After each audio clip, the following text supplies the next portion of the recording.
So we're going to have to go into that now that you bring it up. Chris Brown dropped his new album, Indigo. It was a 32 song album. And Ed, normally what we would do with these albums is I would just say, Ed, what were your thoughts on the album? But because this is such a special album, and we got to celebrate the fact that you sat down and listened to this, what we're going to do is I'm going to ask you to give me your play-by-play of the album as it was going on. So anything you remember as you were listening to it. And I'm sure that people can read it on your Soul in Stereo review as well. But before you get into it, can I give my little play-by-play? Please do. I'm going to pull up the track list so I can remember, because most people don't understand the emotional toil and turmoil I went through to get through this album. So a lot of it has been purged from my memory. I'm going to pull up the track list so I can make sure we go play by play, step by step, what went down and what went wrong with Indigo, or get out of here, not Indigo. All right. So, and this is just based on my recollection here. I remember I hit play, Ed, and there was this greatness of sounds and vocals coming out of those speakers, Ed. What? Chris Brown's vocals were crisp as chips, clear as water, and them beats, Ed, they were banging. And Ed, if you want banging beats, you got it. If you want an R&B collaboration with her, you got it. And Ed, I know you've been craving for a Little John feature. You got that as well. And the Drake song, which I know you're not fond of, but the energy on that song, Ed, man, that was a great one. And what else? What else do I have that I can bring up? Oh, and the most important thing, Ed, he took the Clips grinding beat and added saxophones to it. You've been begging for real instrumentations for years, and you got that with a Neptunes twist to it. You know I love my Neptunes. So, Ed, I'm going to put it out there. Heartbreak on a Full Moon was a great album. This might be even better. The songs are great. It flows flawlessly, and I'm a happy fan in general. 5-star classic, nothing less, Ed. What are your thoughts? What a lie you're living. First of all, when you said you put in an album that was a Chris Brown album and you heard great vocals and crisp instrumentation and something else about some Cocoa Puffs and other crispy things, I was like, did you put on exclusive? Did you put on the first Chris Brown album? Because you ain't put on what I heard, player. I don't know what on earth you heard, but I'll tell you what I heard, because it's got the Twitters and the Facebooks and the IGs all up in my drawers because they are so heated. But let's go back and talk about what you saw, and let's use ears that aren't laden with Stan juice and understand what the rest of the world saw. First of all, the first half of the album starts out okay. When the title track is the usual, men, auto-tuning, I'm talking about sex, blah, blah, blah, blah. But the first few tracks are okay. You got Come Together with Her, Back to Love. Most folks listening to this know the single anyway, so those are pretty okay songs. Unfortunately, as you mentioned, the Lil Jon song, which has a familiar sample, and familiar samples are really what drive this album. Half of the songs, well, not half, because good lord, that'd be like 15, but I'd say a good quarter of the songs kind of lean on this sample-driven production. Good and bad, and I'll get to that later. But when we hit around track 5 or 6 is when things start going all bad. Wobble Up is the worst song of the year. I noticed how you didn't even mention that because it's hot garbage. We got the feature with Drake that we've talked about before, where they sound like they recorded in 2 different solar systems because neither one of them are on the same page. It's a wreck.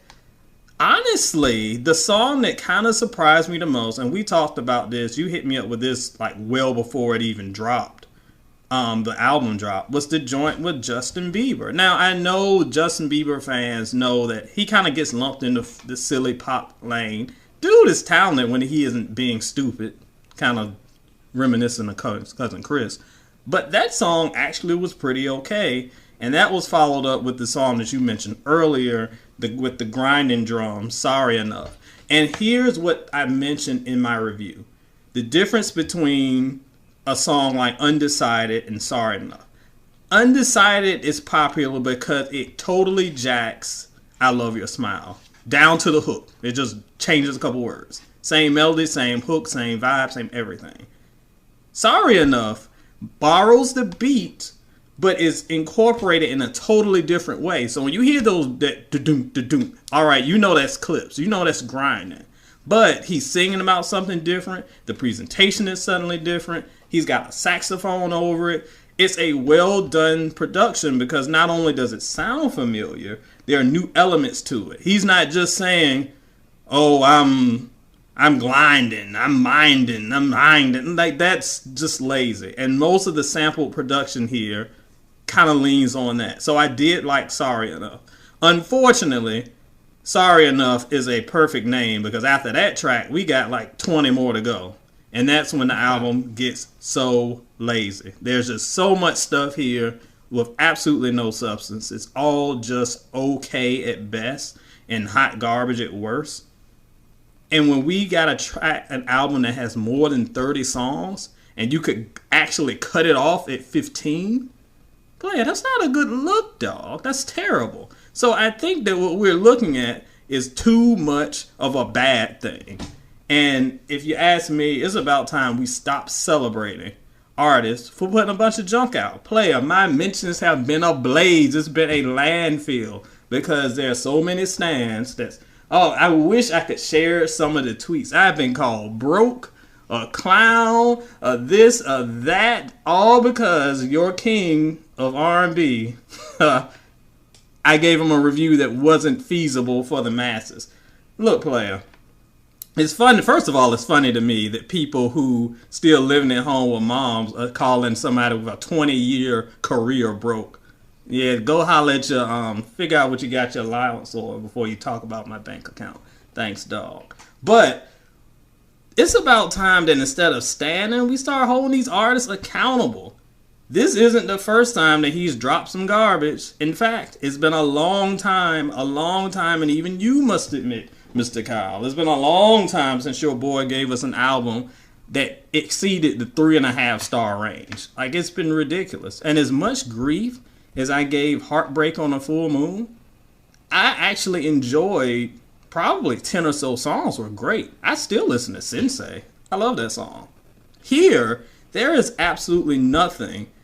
The best song here doesn't even reach kind of the middling songs on Heartbreak on a Full Moon. And that is, I know this, we all know, we've talked before, we know the strategy here.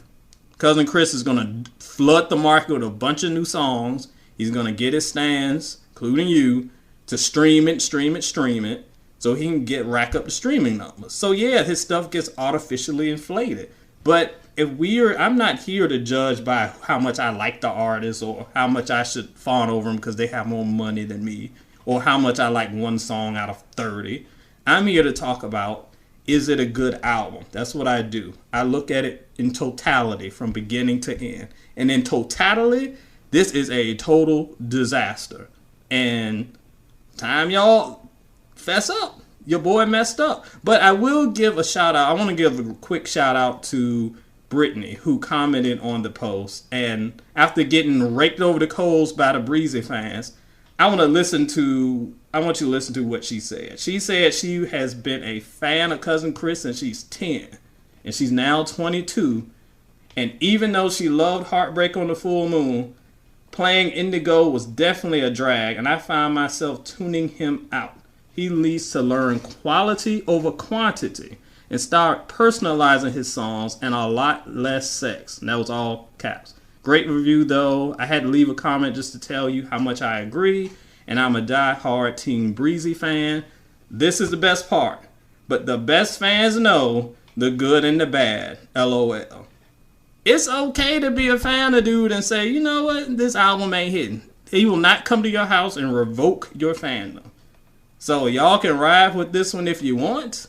But trust and believe, this is at the bottom of my album of the list pile.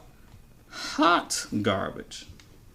Well, actually, Ed, I think Chris might show up at your house and revoke your membership. That sounds like the type of guy he is. Actually, it does. Yes. Ed, I need to bring it back to one point that you made. And I do apologize if Team Breezy called you broke or a clown, but I'll tell you one thing you are, Ed. You are old school and you are set in your ways, because let me tell you, Ed, it's 2019 and we're not looking at albums anymore, Ed. We're looking at playlists. And I forgot to mention one of the better songs on the album. It's the disco sounding song talking about how he's the side dude of the year, Ed. From those songs that I mentioned, which is probably about 7 or 8, that right there, if I put it into a playlist, might not be the album of the year, but can we give it the playlist of the year? Thank you. No, because a playlist player, I don't know about you, but when I construct my playlist, I take songs from separate artists, or maybe the same artist, from different parts of their career, put it together in a master list of the greatest, the best of the best. This is the best. A playlist, honestly, should be even stronger than an album because you're cherry picking the best of it. If you got a bunch of bottom-feeding garbage with 2 or 3 out of it, that's a garbage playlist. And if you have to pick the 2 or 3 songs you like to create your own playlist, that means the original playlist sucked. That means Indigo sucked. That's how this works. All right. And we have to give a shout out to the record on there that sampled Aaliyah's Back and Forth, which she made into, of course, a sexual song. But Ed, there's a line in that song, there's a lyric that I think, I don't think it'll be winning any Grammys. It said something along the lines of, you're so wet, you're like my little mermaid. Ed, your thoughts on that line? My thoughts are, first of all, I was furious, and I forgot all about mentioning that song, but how are you going to take a song that's an absolute classic, beloved song, and turn it into a yet another forgettable thirst trap song that's just vulgar and ridiculous? Last week, I think it was last one, we talked about Intro and Come Inside, and how, as a kid, I didn't know what they were talking about, but as an adult, I know what they're talking about now. And what we've lost in R&B is that subtlety in writing. And it's not even, oh, you're old and you don't want to talk about sex, and we talk about it. No, Jodeci and them talked about sex all day long. But they did it in a way that was artistic and creative. And the reason why we've lost that, and this came to me as I was listening to Cousin Chris's album, and why the writing is so horrendous. This is yet another downfall of hip-hop's influence on R&B, which happened really hard near the end of the decade, 2008, 2009, with your boy T-Pain driving a stake through the heart of hip-hop, of R&B. But that's another argument for another day. Anyway, because now we have R&B artists writing like they're rappers, that's why these songs sound like they sound. Hip-hop, as much as I love it, a lot of times is very blatant in their imagery, and that works for that medium. But now we've got R&B artists that's basically writing hip-hop songs over hip-hop beats and not even really singing, they're just talking their lyrics. That's why the songs are so like crass and vulgar, and sometimes it doesn't even like fit the flow of the melody, because we're shoehorning the construction of a whole other genre into this genre. And that's something that really hurts this album. Well, let me ask you, Ed. Someone on our Twitter page, I'm not going to say who it was. It may have been me, it may have been Tom, but it was probably me. I said something along the lines of, I think at this point, Chris's sound is starting to get stale. Where are the OG songwriters to help him out? Do you think that's what would help, bring his career back to, I guess, a certain level? Because it does sound like, especially when you listen to Heartbreak on a Full Moon and this one, everything just sounds like one long song. I think, at least for me, I think he needs to start working with different songwriters, and I think he's capable of, a mature album, but I don't think it's going to come from him, himself. I think he needs to draw from other people. I agree with that, but here's the issue with that. Artists aren't going to change in their mind. If it ain't broke, they ain't going to fix it. And I talked about this in my review. Heartbreak on a Full Moon, and as all the looking back on it now, when I say, oh, there were some really good songs there, they were. However, the overall package was doo-doo, so that's why I gave it a poor review. But there were great songs there. The problem, though, is overall, that album was very successful for him. So he's going to do what he did the last time because that's what was successful. What you're saying is what he needs to do as far as developing and growing as an artist. But as long as he's still at the top of the charts and these weird songs are like going triple platinum, you're like, how's this song going triple platinum? I never heard it. And it's through streaming. He's not going to stop. He'll be 45 still doing this stuff. But here's the issue with that. While creatively he should definitely go that route, because I feel like it will give him career sustainability, because eventually his audience is going to grow up. What's going to happen, and we've seen this happen in hip-hop a whole bunch of times, they'll have an artist that keeps doing the same old, and then they're going to drop an album, and suddenly their audience is gone. Because that audience grew up and was like, that's old. We're seeing that really happen with Nicki Minaj now. Saw it happen with DMX and some other people, where you kept doing the same thing, but your audience grew up and was like, okay, we want something different. You've been doing the same thing for 5 years. And then the artist is confused because they're like, I'm giving you what you want. You gave them what you wanted when they were 16, when they were 22. But once they start hitting late 30s, they're not going to hear this mess anymore.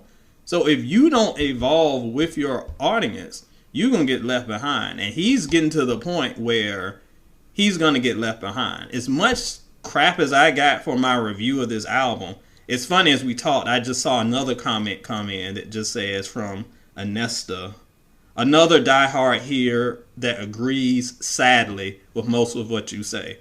You're too harsh, but it had me laughing. Basically, she was saying that, yeah, I was hard on it, but I am a fan of Heartbreak on the Full Moon, as she goes on to say this. But this one is kind of That fan base is starting to be like, okay, you're doing the same thing over again with diminishing results. I ain't going to be here for you. He can do this another time, and he's going to see, my audience ain't going to be here, and maybe I should have evolved in the way that Kyle suggested. And I would say that he has a lot to offer in terms of his life experience that he can put in his song. I don't think he needs to continue to make records like Wobble Up. Or there was another one on the album, I think it was called like Stacks. Do you remember that one? Oh God, no, I don't remember it. But I'm sure it's there somewhere. That was probably the worst song I've ever heard in my life. And I listened to Tank's last album, so... It was worse than Wobble Up? I have to look at the track list. I don't remember that one. It was worse than Wobble Up. But anywho, Ed, I thank you for taking the time out to review that Chris Brown album. I think Team Breezy was appreciative. They might not be happy about the results or the rating that you gave them, but hey, you tried. Well, here's the thing, player. Y'all like what you like. And this is a review, and the way I look at my reviews, I also have to laugh, just like off topic a little bit, that when I posted the review, as you know, as Kyle can be my witness, I got the album before the midnight release on Friday. So I got it a little bit earlier, which is why I was able to have my review ready by like mid-morning on Friday. And the first thing the stands were saying is, oh, this review is inaccurate because you didn't have time to sit with it. You didn't have time to digest the complexities of Wobble Up or the deepness of Stacks. Okay, first of all, you wouldn't have been saying that if I gave it 5 stars. Secondly, whatever I review, player, I give it time. This album, sadly, I listened to 3 times because it took that long to go through it. So, never question the credentials of a 20-year journalist, first of all. But, again, listen, like what you like. If you like it, fine. And let's not pretend this is freaking Thriller. But hey, if you like it, roll with it. But I'm not going to pretend it's something that's not. I mean, some people like eating boogers, but I'm not going to say that's fine dining. Fair enough.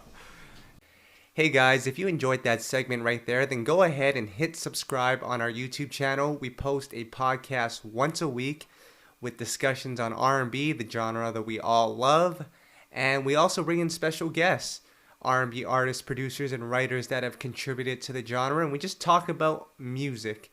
So guys, hit the subscribe button and check us out.